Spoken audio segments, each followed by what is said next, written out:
दोस्तों, कई हज़ार साल से पहले राजस्थान के जेवार में जिंक को माइन किया जाता था।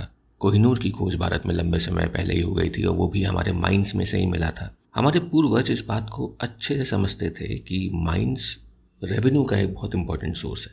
जो माइंस होते हैं, जो मिनरल्स हम निकालते हैं, वो हमारे डेवलपमेंट के लिए इम्पॉर्टेंट होते हैं, हमारी इंडस्ट्रीज़ को सपोर्ट करते हैं, एम्प्लॉयमेंट क्रिएट करते हैं। साथ ही साथ देश की जो ऊर्जा सुरक्षा है, इंटरनल सिक्योरिटी है, फूड सिक्योरिटी है, इन सब को इंश्योर करने के लिए और हमारी साइंटिफिक कम्युनिटी को सपोर्ट करने के लिए भी ये बहुत ज़रूरी है कि हम अपनी माइंस को यूज़ करें। जो मिनरल्स, इंपॉर्टेंट मिनरल्स हमारे पास हैं, उनको प्रॉपर्ली यूटिलाइज़ करें। और हमारे यहाँ माइनिंग हो रही थी, माइनिंग होती है, मिनरल्स हम निकालते हैं अपने देश में, उन्हें यूज़ करते हैं। लेकिन कहीं ना कहीं जो हमारी डिमांड है और जो ग्लोबल कॉम्पिटिटिवनेस है, उसके मुताबिक हम माइनिंग नहीं कर रहे थे। जो प्रोडक्शन हम मिनरल्स का अपने यहाँ करते हैं, वो हमारी डोमेस्टिक डिमांड को किसी तरह पूरा नहीं कर पा रहे हैं। साथ ही साथ जो नई टेक्नोलॉजीज़ आई हैं, जैसे इंडिया स्विच कर रहा है रिन्यूएबल पावर की ओर। अब हमें सोलर पैनल्स बनाने के लिए कुछ स्पेसिफिक किस्म के मिनरल्स चाहिए।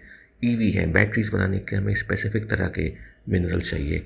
इनकी भारत में बहुत ज़्यादा कमी है, इनको हम उतना प्रोड्यूस नहीं कर पाते।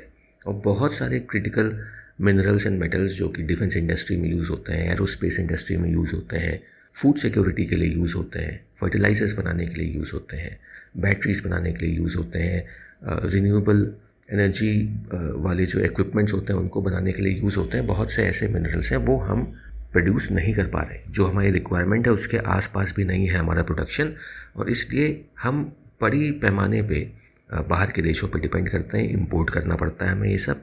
और बाहर के देशों में भी अगर हम देखें तो हमारा मैक्सिमम इंपोर्ट चाइना से होता है, क्योंकि जहाँ हमने अपने मिनरल्स को खोजने में वो एफ़र्ट नहीं डाला, माइनिंग पे वो एफ़र्ट नहीं डाला।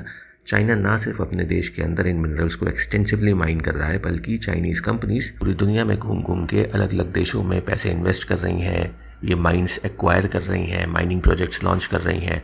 और उसका नतीजा ये हुआ है कि इस समय चाइना दुनिया का सबसे बड़ा सप्लायर हो गया है रेयर अर्थ एलिमेंट्स, और जो भी ऐसे रेयर एलिमेंट्स हैं, इंपॉर्टेंट एलिमेंट्स हैं, इनके पूरे मार्केट पे चाइना ने डोमिनेंस क्रिएट कर लिया है, कब्जा कर लिया है। तो इस समय अगर आपको बैटरीज बनानी है, ईवीज बनानी है, रिन्यूएबल पावर के इक्विपमेंट्स बनाने हैं, या कुछ भी ऐसा काम करना है जिसमें आपको इस तरह के मेटल्स की रिक्वायरमेंट होनी है, तो आपको इसे लेने चाइना के पास जाना ही पड़ेगा।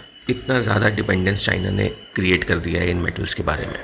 अब ऐसी सिचुएशन में सोचिए, जब दुनिया के सभी देश चाइना पे इतने सारे डिपेंडेंट हो जाते हैं, तो कल को अगर चाइना कोई ऐसा काम करता है, कोई भी ऐसा एक्शन लेता है जो दुनिया की पीस और स्टेबिलिटी के लिए या हमारी इंटरनल सिक्योरिटी के लिए अच्छा नहीं है, तो हम चाह के भी चाइना को बैन नहीं कर पाएंगे, हम चाह के भी चाइना को सैंक्शन नहीं कर पाएंगे। ग्लोबल कम्युनिटी चाइना के अगेंस्ट खड़ी नहीं हो पाएगी, क्योंकि चाइना आपकी सप्लाई चेन को पूरी तरह से कंट्रोल करता है। और ये खतरा भारत पे भी है। भारत एक इमर्जिंग इकॉनमी है, बहुत सी चीज़ें भारत को अभी करनी है। हमारा टारगेट है कि 2030 तक अपनी जो भी इलेक्ट्रिसिटी की रिक्वायरमेंट है उसका 50% हम रिन्यूएबल पावर से जनरेट करें। उसके लिए बड़े स्केल पे हमें रिन्यूएबल पावर इक्विपमेंट्स को बनाना है।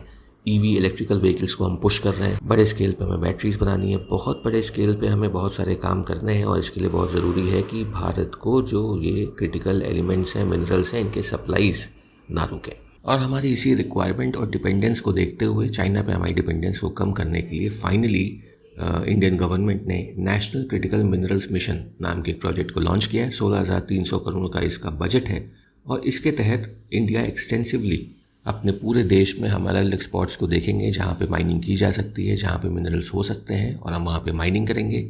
भारत में जहाँ कहीं पे भी रेयर अर्थ एलिमेंट्स और क्रिटिकल एलिमेंट्स इस तरह के हैं, उनको हम माइन करेंगे, निकालेंगे और अपने देश की रिक्वायरमेंट को पूरा करने की कोशिश करेंगे।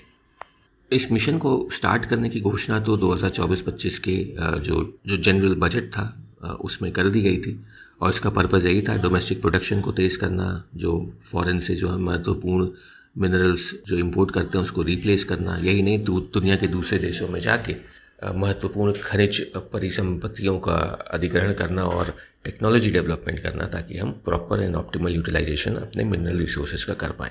वर्तमान में हमारे अधिकांश जो इम्पोर्टेंट मिनरल्स हैं वो पूरी तरह से हम इंपोर्ट करते हैं। सरकार ने इस मिशन के ज़रिए इस दिशा में आत्मनिर्भरता के साथ साथ ग्लोबल जो मार्केट है उसमें एक्सपोर्ट्स का भी टारगेट रखा है। इस मिशन का जो टारगेट है वो है कि डोमेस्टिक लेवल पे हम 1200 ऐसे स्पॉट्स को ट्रेस करेंगे, ट्रैक करेंगे, स्पॉट करेंगे, जहाँ पे कि हम माइनिंग कर सकते हैं। और अलग अलग इन इम्पॉर्टेंट मिनरल्स एंड मेटल्स को माइन करके निकाल सकते हैं।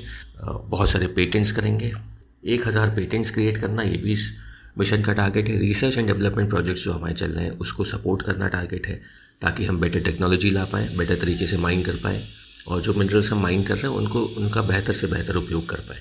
तो देखते हैं, ये प्रोजेक्ट अच्छा है, एक पॉजिटिव डेवलपमेंट है। ये बहुत ज़रूरी है कि हम चाइना के ऊपर क्रिटिकल एरियाज़ में डिपेंड ना करें, क्योंकि कल चाइना अगर ये चीज़ों का एक्सपोर्ट आप पे एकदम से बैन कर देता है तो आपकी इकोनॉमी रातों रात बैठ सकती है, आपके शेयर मार्केट्स रातों रात बैठ सकते हैं, आपके लिए बहुत बड़ी प्रॉब्लम्स क्रिएट हो सकती है। और चाइना ऑलमोस्ट सभी इम्पॉर्टेंट एंड क्रिटिकल, जो जितने भी क्रिटिकल एलिमेंट्स हैं, मेटल्स हैं, और भी जो भी क्रिटिकल सप्लाईज़ हैं, ग्लोबल सप्लाई चेन में जो भी चीज़ें इंपॉर्टेंट हैं, उनमें चाइना अपना एक अधिकार बनाता जा रहा है। ये उनकी सोची समझी चाल है, एक तरह का वेपन है।